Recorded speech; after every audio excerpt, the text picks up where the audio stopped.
साम्राज्य न्यूज, सामान्यांचा असामान्य आवाज। सोलापूर शहरवासियांना 2 दिवसाआड पाणी देऊ अशी आश्वासने खैरात वाटत भाजपाने पालिकेची सत्ता हस्तगत केली। पण मागील 4 वर्षात भाजपाला अद्यापपर्यंत पाण्याचे नियोजन करता आले नाही। उजनी धरणात आणि हिप्परगा तलावात मुबलक प्रमाणात पाणी उपलब्ध असताना देखील शहराच्या काही भागात पाणी पुरवठा विस्कळीत होत आहे। वारंवार मागणी करून देखील 2 दिवसाआड पाणी मिळत नाही। उन्हाळ्यापूर्वी पालिका पदाधिकाऱ्यांकडून पाण्याचे नियोजन करावे अशी मागणी आमदार प्रणिती शिंदे यांनी केली।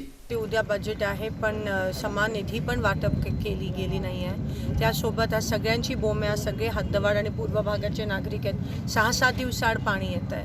आज उजनीत पाणी असून सुद्धा सोलापूर शहरापर्यंत पाणी पोहोचले पण नियोजन अभावी आपल्याला कोणालाही वेळेवर तर सोडा 2 दिवसाआड पण मिळत नाही आहे। 6 दिवसाआड जेव्हा आमची सत्ता होती महापालिकेत, मला तुलना किंवा राजकारण करायचं नाही पण एकंदरीत लोकांच्या समोर ही गोष्ट येणं महत्त्वाचं आहे की तेव्हा दुष्काळ असून सुद्धा आम्ही सक्शन पंप लावून 1 दिवसाआड पाणी पुरवठा केलेला, नियोजन केलेलं। आज पाऊस असून झाला असून नियोजन पाणी असून सुद्धा पाणी हे लोक देऊ शकत नाही आहेत। आणि मुख्य म्हणजे उन्हाळा सुरू झाला आहे, पाणी मिळत नाही आहे। पाणी सोडलं आहे उजनी धरणातून, मी पत्र दिलेलं 15 दिवसाआधी पाणी सोडलं आहे पण अजूनही आपल्या नागरिकांना 1 दिवसाआड पाणी मिळत नाही आहे। 6-7 दिवसाआड पूर्व भागात काही ठिकाणी तर रात्री 1ला पाणी सोडतात। सगळे हातावर पोट असलेली ही लोक आहेत, कधी खाणार, कधी झोपणार, कधी कामावर जाणार आणि ह्यांना काहीच पडलं नसेल तर त्या गोष्टीचा मी निषेध करते आणि खंत व्यक्त करते। राज्याच्या महाविकास आघाडी सरकारकडून प्राप्त झालेल्या निधी अंदाजपत्रकात समाविष्ट करून सर्वच नगरसेवकांना निधीचे समान वाटप करण्यासंबंधी